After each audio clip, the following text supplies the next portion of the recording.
L'actualité verte de notre pays et de notre continent, c'est maintenant. Mesdames, Messieurs, bienvenue dans Afrique Environnement Plus, produit depuis la ville océanique Pointe-Noire. Au programme, deux experts pour un double éclairage, notamment le décryptage de l'initiative CAFI avec Jules Katoubadi, membre du secrétariat de CAFI, et la découverte du projet SANI avec Stéphane Poufari, directeur général de l'association Énergie 2050. Nous mettrons ainsi un accent sur les solutions concrètes et les visions d'avenir pour atteindre les objectifs du développement durable. Mesdames, Messieurs, si vous venez de nous rejoindre, permettez-moi de vous faire découvrir le concept du jour qui n'est qu'autre que énergie durable. Qu'est-ce que c'est concrètement? Ce concept sera donc au centre de notre émission du jour. Suivez. L'énergie durable désigne des sources d'énergie inépuisables, propres et renouvelables, telles que le soleil, le vent, l'eau, la biomasse ou encore la géothermie. Elle vise à répondre aux besoins énergétiques actuels sans compromettre ceux des générations futures. Son objectif est triple: minimiser l'impact environnemental, garantir l'efficacité énergétique, assurer une accessibilité universelle pour une transition vers la neutralité carbone. Adopter l'énergie durable, c'est de choisir de réduire nos émissions de CO2, de lutter activement contre le changement climatique, de gagner en indépendance énergétique et de créer des emplois locaux qui donnent vie au territoire. Chaque source a son rôle. Le soleil illumine nos foyers et chauffe nos maisons. Le vent propulse nos éoliennes et génère une électricité verte. L'eau libère sa source dans les barrages et les marais. La biomasse transforme nos ressources organiques en chaleur et carburant. La géothermie puise sa force du sous-sol pour alimenter nos villes. Et l'hydrogène vert devient le vecteur de stockage qui ouvre la voie à une énergie continue et fiable. Les énergies durables permettent de produire électricité, chaleur et froid, gaz et carburant, combustible. Elle offre ainsi une palette complète de solutions énergétiques adaptées aux besoins domestiques, industriels et collectifs. Ces solutions ne sont pas de simples alternatives, elles sont la clé de la neutralité carbone, la voie vers une société résiliente et solidaire. Selon les experts environnementaux, l'énergie durable, c'est la promesse d'un avenir meilleur. Chers téléspectateurs et internautes, nous avons le devoir de vous informer sur l'actualité environnementale sur toutes ses formes. Je vous invite donc à suivre ces différents reportages. Brazzaville est devenu l'épicentre d'une diplomatie climatique d'un genre nouveau. Le 10 janvier dernier, ce n'est pas par les chiffres, mais par l'émotion que la jeunesse congolaise a interpellé les consciences. Face à la montée des eaux et de la déforestation, la jeunesse congolaise venue de 12 départements du pays a décidé d'utiliser son arme la plus redoutable, la créativité. Bien plus qu'une simple remise de prix, la finale du concours artistique sur le changement climatique a sonné comme un cri de ralliement. Un projet transversal inédit qui unit le ministère de l'Environnement, du Développement durable et du Bassin du Congo et celui de l'industrie culturelle, touristique, artistique et loisirs. Une synergie d'action pour une sensibilisation qui parle au cœur. Face à l'urgence climatique, il nous appartient d'explorer tous les leviers capables de toucher les consciences. L'art, par sa capacité à émouvoir, à questionner, à rassembler, constitue un outil puissant de sensibilisation, en particulier auprès des jeunes générations. À travers le théâtre et les arts plastiques, ces élèves ont appris à observer leur environnement, à comprendre les enjeux climatiques et à traduire leurs préoccupations en forme artistique accessible à tous. Cette mobilisation des jeunes, appuyée par l'Organisation des Nations Unies pour l'éducation, la science et la culture UNESCO, repose sur un socle financier solide, 5 milliards de francs CFA investis par le Fonds d'adaptation. C'est une première, Ce levier international finance l'art pour bâtir la résilience et fortifie les capacités des communautés vulnérables vivant dans le cœur vert de l'Afrique. Ce projet illustre la qualité du partenariat stratégique entre l'UNESCO, les bailleurs de fonds et les institutions nationales, fondé sur une vision partagée de complémentarité des expertises. Sur le plan éducatif, ce projet a permis de doter le pays d'un module national sur le changement climatique et l'éducation au développement durable, destiné à renforcer les capacités des enseignants et à intégrer durablement les enjeux environnementaux dans les pratiques pédagogiques. Mais l'éducation ne se limite pas aux salles de classe. Elle se nourrit aussi de la culture, de la créativité et de l'expression artistique, en transformant les connaissances scientifiques en messages accessibles et porteurs d'émotions. Placée sous le patronage de la ministre de l'Environnement, du Développement durable et du Bassin du Congo, Arlette Soudan-Nono, la finale de ce concours lui a permis de rappeler que la lutte contre le réchauffement climatique est un combat de longue haleine où la culture agit comme un catalyseur. Pour la ministre, ces jeunes ont changé de statut. Chères candidates, chers candidats, c'est à vous que je m'adresse à présent. À travers vos œuvres, vous avez su traduire les réalités climatiques en messages forts et porteurs de sens. Vos créations illustrent l'impact des changements climatiques sur nos forêts, nos cours d'eau et nos modes de vie, tout en appelant à la responsabilité de chacun. Vous démontrez ainsi que l'art est l'allié indispensable des politiques de sensibilisation.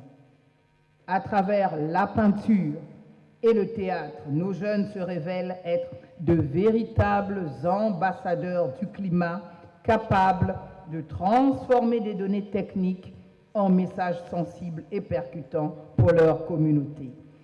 Partout dans le monde, les jeunes sont au cœur de la révolution écologique. Sous le thème « Activons-nous pour l'urgence climatique », cette jeunesse congolaise a tracé la voie par l'image et le verbe. Le message est clair, l'art a ouvert le chemin, il appartient désormais aux actes de prendre le relais pour protéger le bassin du Congo.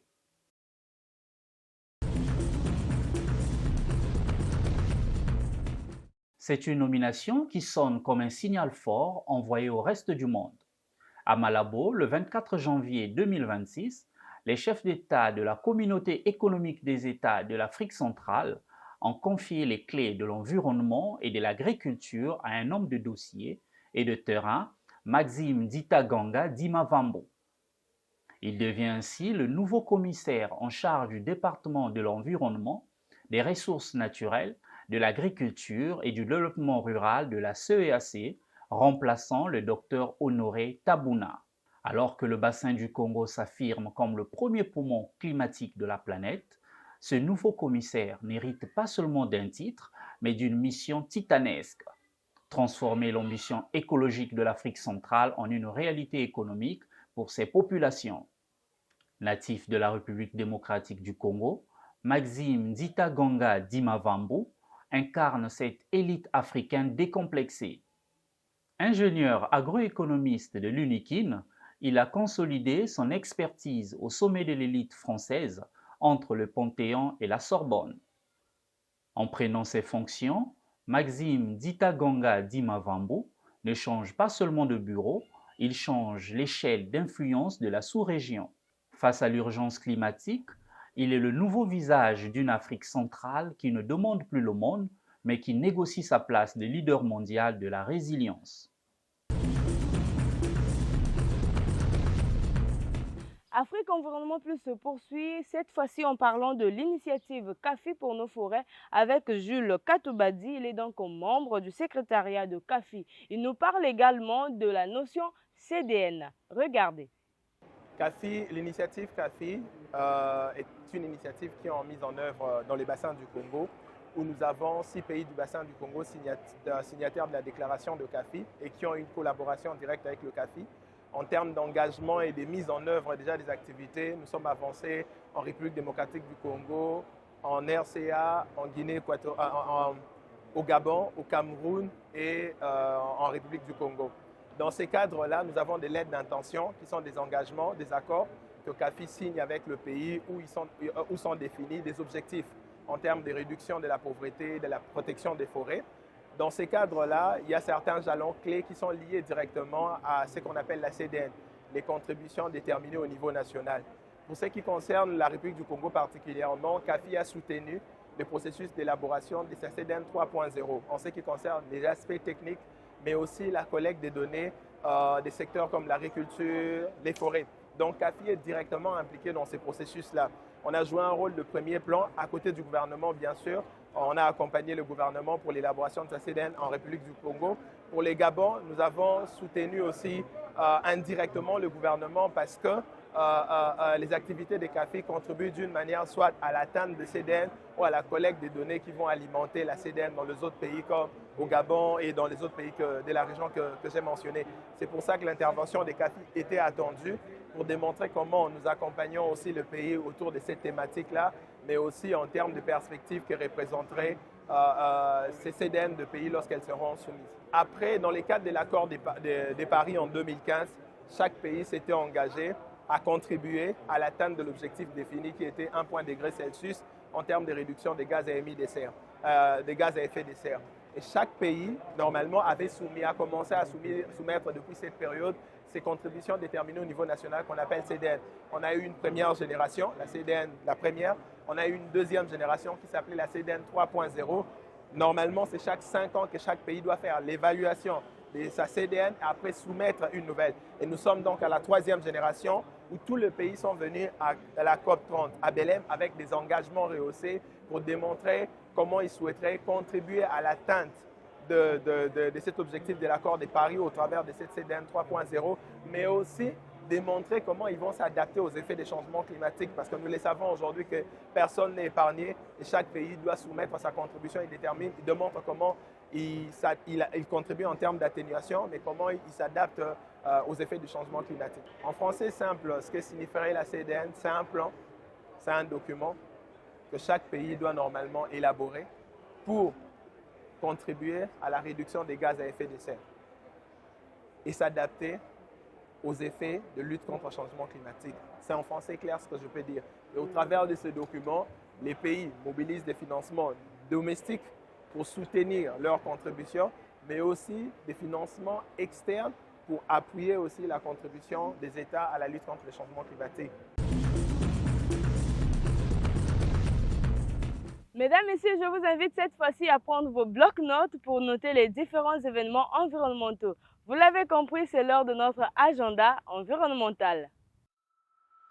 En février 2026, l'agenda environnemental est marqué au niveau national par la première édition de la Grande Foire agricole du Congo GFAC.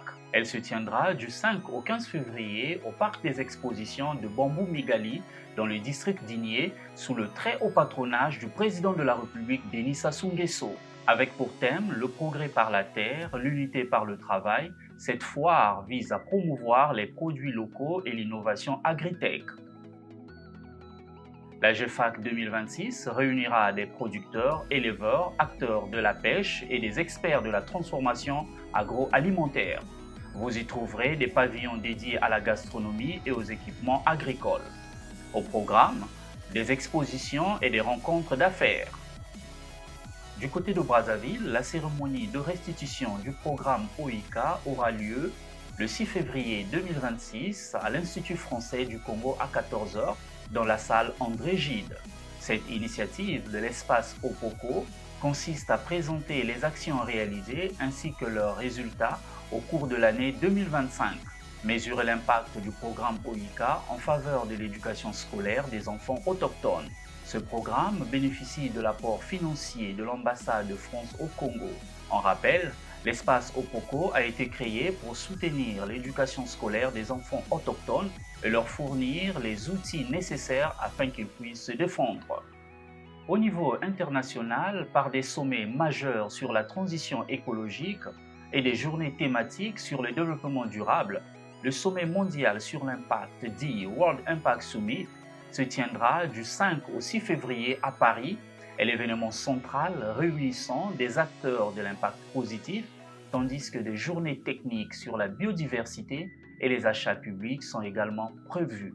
Avec 10 000 participants, 240 exposants et 200 speakers ou intervenants, le sommet réunit également les leaders publics et privés, start-up, grands groupes et collectivités pour accélérer la transition environnementale.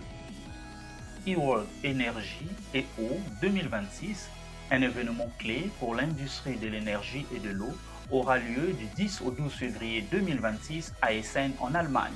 Des experts, des entreprises et des innovateurs du monde entier se réuniront pour présenter de nouvelles technologies, des solutions durables et des tendances du secteur. Ce salon compte réunir plus de 900 exposants de près de 30 pays et des milliers de visiteurs. Les exposants pourront participer à divers forums animés par des experts notamment autour du changement, l'avenir, solutions hydrogène et nouveaux systèmes énergétiques. Chaque forum se concentrera quotidiennement sur des sujets différents, aidant les participants à explorer les tendances et les innovations du secteur. L'édition 2026 de Géotherme Expo et Congress, salon professionnel et congrès sur la géothermie de surface et profonde, aura lieu les 26 et 27 février 2026 à Offenburg en Allemagne. L'édition 2026 vous offre plus de 200 exposants, 2 congrès spécialisés sur la géothermie de surface et la géothermie profonde, ainsi que des conférences de haut niveau, des exemples pratiques et des possibilités de réseautage.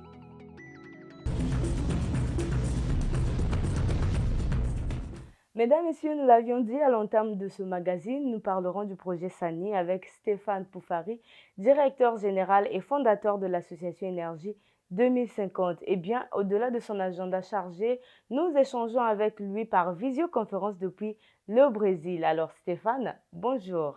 Bonjour. Vous êtes un habitué du magazine Afrique Environnement Plus et votre association est présente dans plus de 70 pays et avec plus de 15 ans d'expérience. Alors, votre association œuvre au niveau international sur la systémie du développement dans le cadre du climat, de l'énergie et de l'environnement. Alors, le projet Sani, qu'est-ce que c'est concrètement?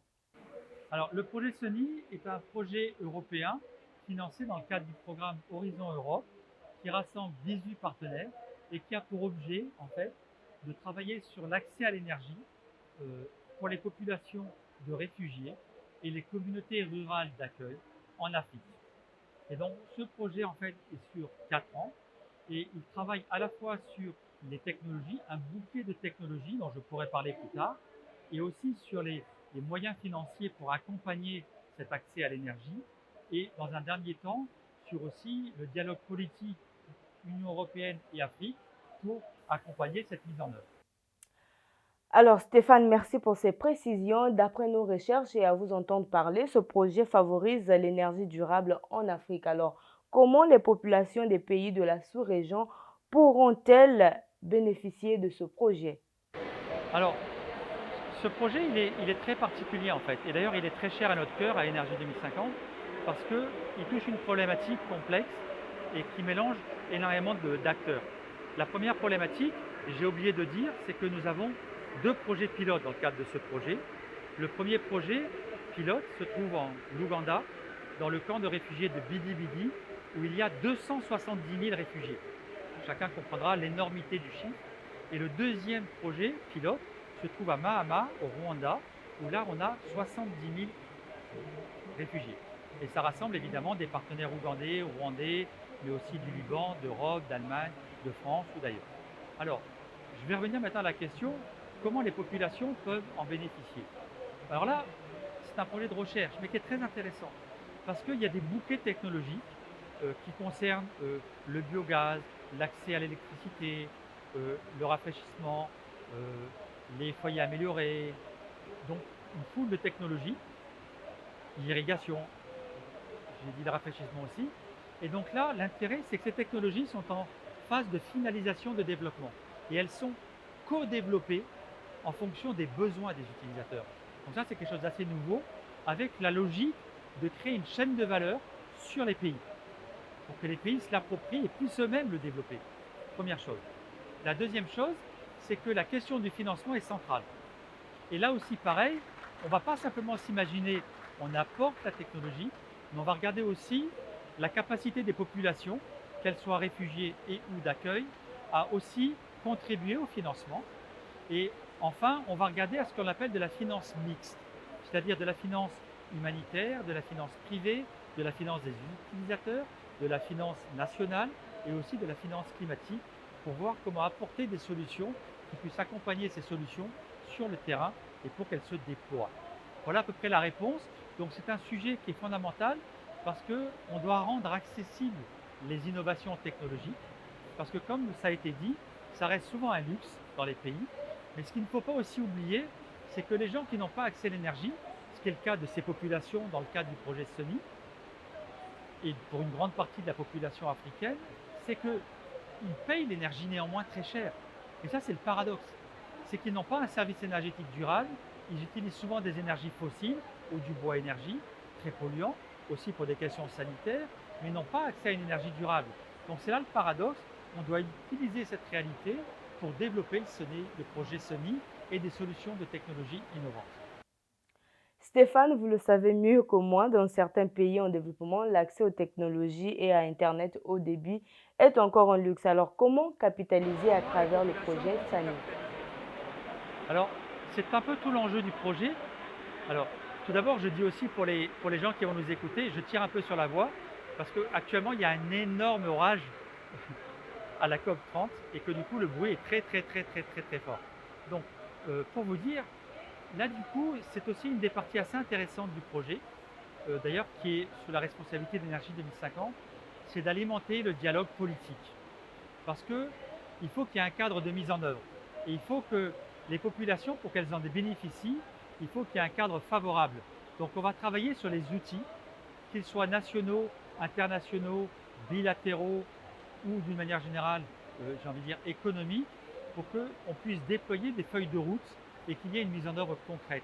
Donc pour nous, les objectifs dans le cadre du projet, c'est de mettre en place les technologies, c'est de mettre en place les moyens économiques et financiers, c'est d'accompagner la mise en place d'un cadre politique, régalien de mise en œuvre et aussi un cadre de coopération. Après, ça restera de la dynamique de tous les acteurs, mais avec des solutions innovantes comme on est en train de le développer dans le cadre du projet SENI, avec une vraie compréhension des besoins du terrain, qui est assez inédite pour le coup, puisqu'on travaille vraiment sur les besoins des populations versus aussi leur capacité à prendre en compte ces technologies et leur capacité aussi à financer et à contribuer à financer ces technologies.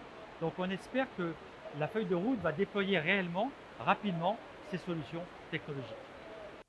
Justement, quelles sont les informations supplémentaires à connaître, sinon à comprendre autour du projet SANI? Alors, j'ai envie de dire, il y a une information qui me paraît assez fondamentale, c'est qu'on met en place, dans le cadre du projet, un processus qu'on appelle un comité pour la démultiplication des solutions, ce qu'on appelle en anglais un Replication Board. Et on a convié d'ailleurs Afrique Environnement Plus à faire partie de ce Replication Board, qui est important, et dans lequel il y aura aussi des instances politiques ou autres. Donc ça, c'est la première chose, c'est qu'on invite aussi les acteurs concernés à suivre le projet, à nous contacter et à s'engager, parce qu'il y a vraiment un dialogue politique qui doit être mis en œuvre. Et la deuxième chose, c'est que toutes les solutions vont être mises à disposition du plus grand nombre, donc j'invite véritablement les gens à nous suivre, et nous, Énergie 2050, au-delà du projet, on va faire le lien aussi avec les autres initiatives qui existent en Afrique, de manière à démultiplier les moyens d'agir dans les différentes initiatives qui existent déjà. Alors, Stéphane, l'initiative mondiale pour l'intégrité de l'information sur le changement climatique a été mise en avant à la COP 30. Alors, doit-on comprendre qu'il y aura désormais plus de subventionnement en matière de communication environnementale? Alors, c'est une très bonne question et qui répond à un vrai problème.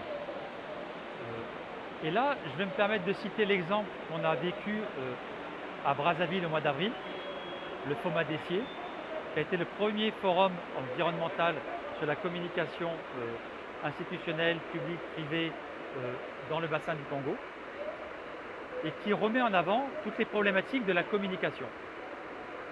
Et là, je pense qu'il est important de comprendre qu'aujourd'hui, il y a un déficit de communication organisée, notamment dans les pays en développement, qui est souvent tributaire de la communication qui vient de l'extérieur. Et si je reprends l'exemple du bassin du Congo, cette initiative du FOMA d'Essier, elle répond aussi à une initiative qui a déjà presque 15 ans, qui a été la mise en place d'un réseau des communicateurs environnementaux porté par la Comifac et le PFBC. Et même nous-mêmes, dans le cadre de cette COP, on a eu d'énormes initiatives et présentations, que ce soit au bassin du Congo, au pavillon forêt ou ailleurs, dans le pavillon de la francophonie, pour poser cette problématique. Alors, est-ce qu'il y aura plus de subventions? J'en suis très inquiet, pour être très honnête. Par contre, ce qui est important de comprendre, c'est qu'il faut qu'il y ait des financements d'amorçage. Pourquoi? Parce qu'on doit renforcer les capacités des communicateurs environnementaux. À plus d'un titre, la communication institutionnelle, la communication des projets, mais aussi surtout la communication via les différents réseaux de communicateurs. Et ça, on l'a vécu nous depuis des années avec nos partenaires. Et on plaide, et c'est une des recommandations qu'on a faites, pour la mise en place de hubs thématiques, organisés au niveau des sous-régions, avec la mixité des langues. Pourquoi? Parce qu'on a aussi besoin de faire monter en compétences. Et là, il y a besoin de subventions. De faire monter en compétences les communicateurs. Parce qu'aujourd'hui, les sujets sont tellement complexes qu'il faut que les communicateurs puissent être eux-mêmes des experts pour comprendre. On ne peut pas traiter les sujets qui sont ici abordés juste sous le fait un fait divers. Ce n'est pas un fait divers, c'est un fait qui aborde des sujets très techniques, des acteurs aussi techniques, et chacun va porter un peu son message. Et le communicateur, il doit être capable d'agréger ces sujets-là, toujours en se basant sur la science, sur la réalité de la mise en œuvre.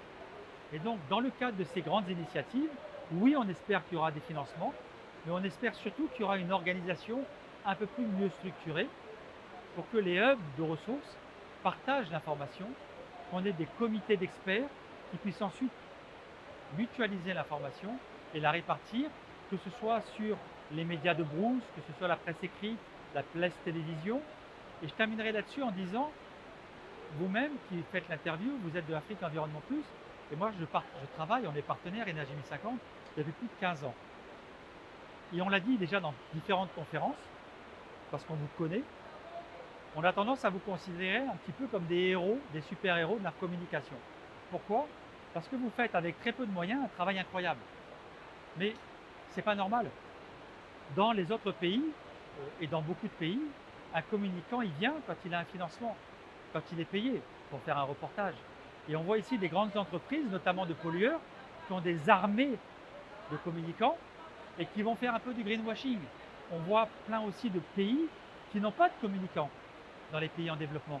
Et du coup, ils donnent des petites interviews à droite à gauche alors qu'ils ont des messages à porter, ne serait-ce que sur leur politique. Et ils ont besoin aussi d'être challengés pour les médias. Les médias sont là aussi pour challenger la puissance publique, pour les pousser à mettre en place des plans d'action plus importants. Donc j'ai envie de dire, aujourd'hui on est confronté à ce déficit. Donc cette initiative, elle est importante, elle met en avant un vrai problème, mais elle doit aussi s'accompagner là aussi d'une prise en compte des bailleurs dans leur financement de la coopération avec des lignes de financement pour renforcer les acteurs de la communication. Elle doit aussi s'accompagner des pays qui doivent mettre en place des hubs et les renforcer parce que c'est un sujet prioritaire, vous l'aurez compris. Merci Stéphane Poufari pour ces précisions sur le projet SANI. Je rappelle que vous êtes directeur général et fondateur de l'association Énergie 2050. Le plaisir était le nôtre d'échanger avec vous.